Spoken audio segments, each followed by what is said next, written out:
All right, guys, so today we're going to do something. We've got a bunch of these daylilies. They're all along here. They're all along this building. And we kind of clean them up, tear them up every year. The problem with them being here is the wind comes through here really bad in South Dakota, and it just lays them down every year. When they do bloom, they're a really cool orange color daylily, so they're really nice looking.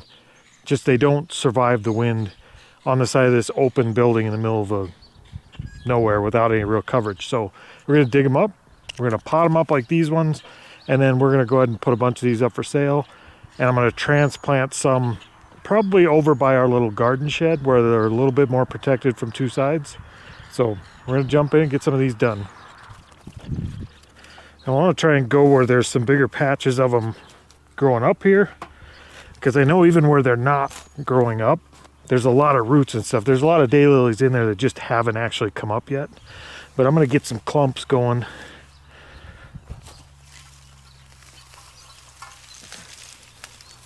Try and get a bunch of that soil back in there so we don't leave a bunch of holes. Now, we will have to clean those up.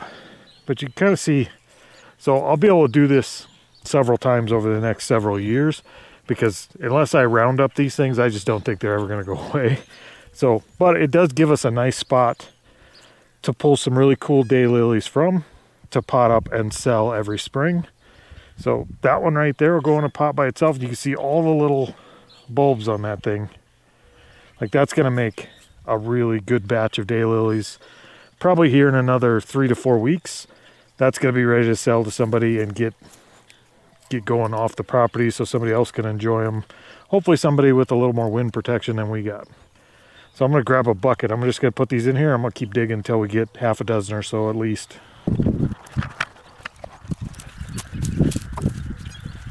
I want to be careful not to actually break these off.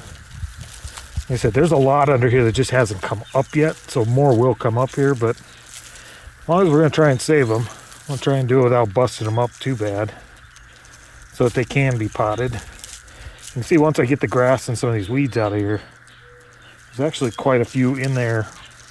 I thought I was digging this one up. There's probably like 5 or 6 here, which can also be potted up. And when I do these small ones here, what I might do is just actually put 5 or 6 of these in one pot. It'll just take a month or so and they'll be as big as these anyway. Now, another reason and another nice thing about these daylilies coming up all the time is I just bought a big load of peat moss and dirt and potting mix and stuff to make some potting soil with. And that cost 40 or 50 bucks to get that from the garden center today for all the stuff I should need to do about 100 pots. But that costs money. So these will be a pretty quick way. Now look, that at actual, where'd that go? There's an actual earthworm. There he is. We got worms right in the roots already. But yeah, these will help. They're a real quick way. I'll be able to recover that 40, 50 bucks we spent on potting soil and then some pretty quickly just by replanting a bunch of these in pots and getting them sold in the next month. So get these in the bucket.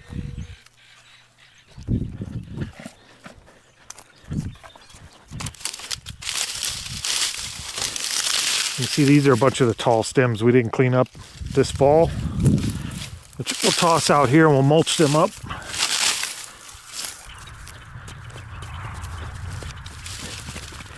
Now, what I'm not sure of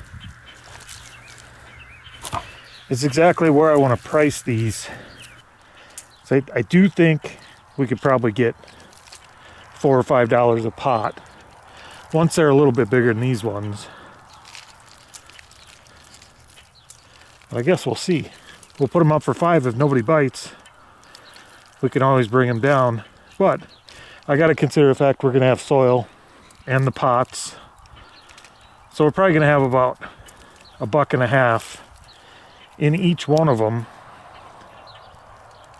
before we ever send them out the door. So we want to make sure our costs are covered and we get some profit in there. Otherwise, we're just Well, I guess we're still solving a problem, but sure be nice to get a little bit of profit, not just work for free. That is a big one.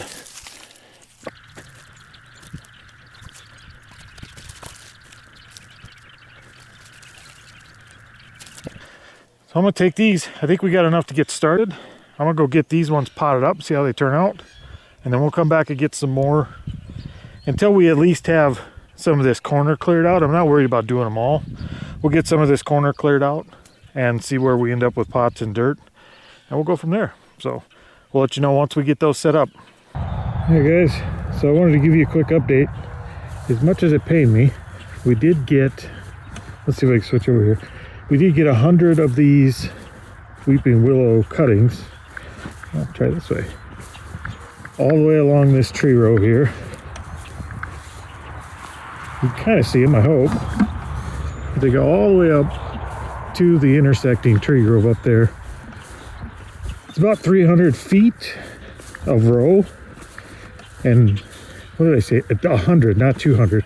So we've got 100 of these cuttings actually in the ground now. So we only need, I'm guessing, maybe 25 for next year.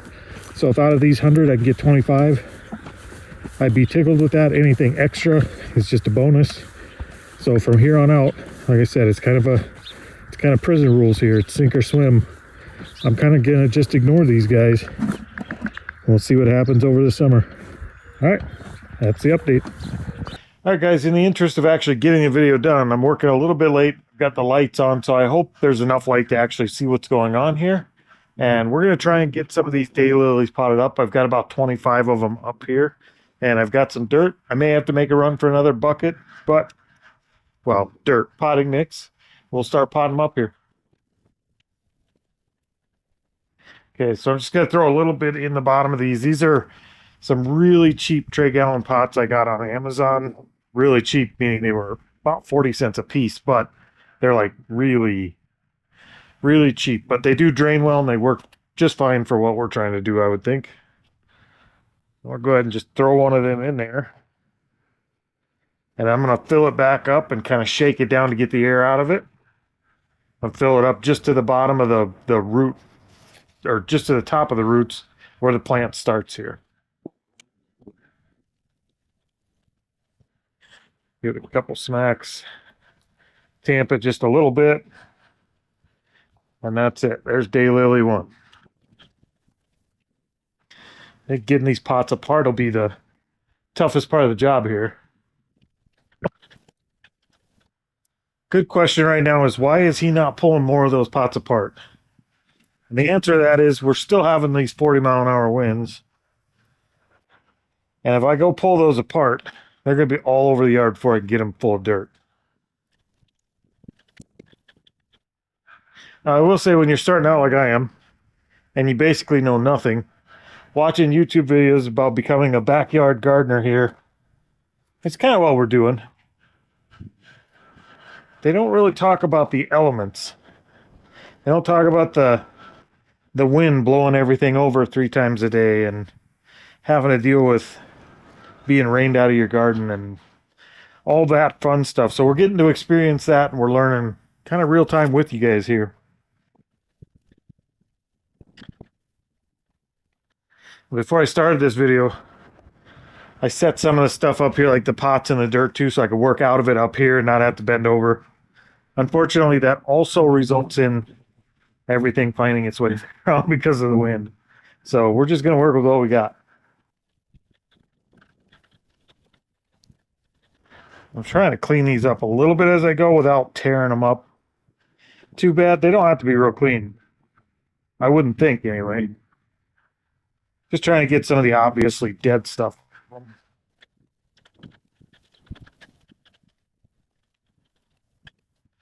Oh, being as this is kind of a first year doing this, really, or at least at any kind of scale at all, I think I am going to work on a potting table, not here. We have a lean-to on that whole side of the building, and we have a shop over here that we can use. I'm going to try and get a potting table set up where I could actually just load the table up with dirt with the tractor and then just kind of work through it that way. That way it's not a bunch of up and down and bending over. And we could pot stuff and propagate stuff anytime we want because it'll actually be out of the weather either way we go there.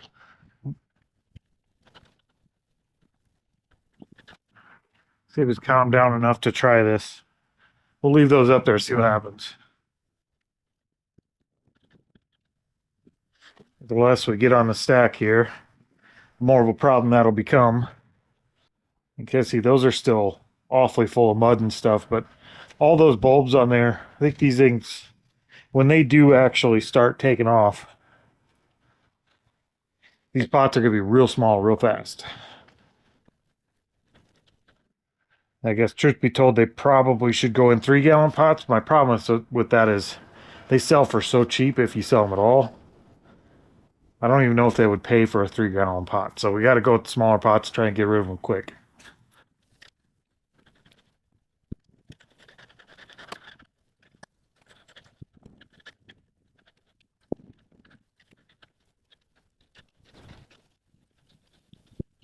Okay, so there it is. That's the last one right there.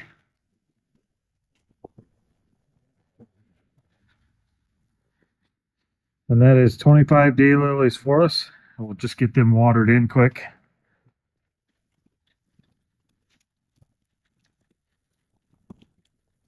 And for you electricians out there freaking out about that plug-in, it's dead. I've got the breaker off to the outside here. Let's go ahead and water those. I don't know if these are going to come up or not. These are actually, oh, what are these? They're plants. They're actually hydrangeas that we planted from seed. We had a pack of seeds, so we figured rather than throw them away, we'd try it.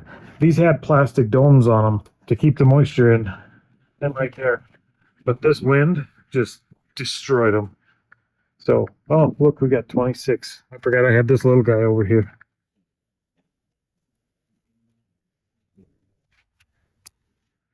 So yeah, now they are on the prison rules plan with everything else out here. Pops versus plants. If they make it, they're hardy to the pop zone, and we'll keep them. And if they don't, wasn't meant to be. All right, so go ahead and close the video out inside. Those are all out there. They've been watered in. Everything should be good with them now, but we won't try and sell them right away. I'm going to try and give them about 2 weeks just to make sure they come to life real well and they start growing well. I don't want to sell plants and then have somebody complaining that they're dead. So we're going to give them minimum 2 weeks, maybe 3, see what they do. Any of them that start looking a little bad, we're going to get rid of. Any of them that start looking better than they do now and growing, we're going to go ahead and put out there for sale. And we do have kind of a card with a good picture of orange daylilies, the ones that are actually out here. And then we'll make a Facebook marketplace ad, and we'll probably, like I said, we'll probably sell them for $4 or $5 a piece. We'll see. I guess we'll have to see we'll go look up some prices and see what they're selling for, and we'll try and be competitive in that market. But we've got 25 of them now, if they all make it. Actually, with the little one we pulled out in the last piece there, we've got 26. So if 25 of them make it, then 25 times 5, whatever that is. We'll have to do the math on it, but there's where we are.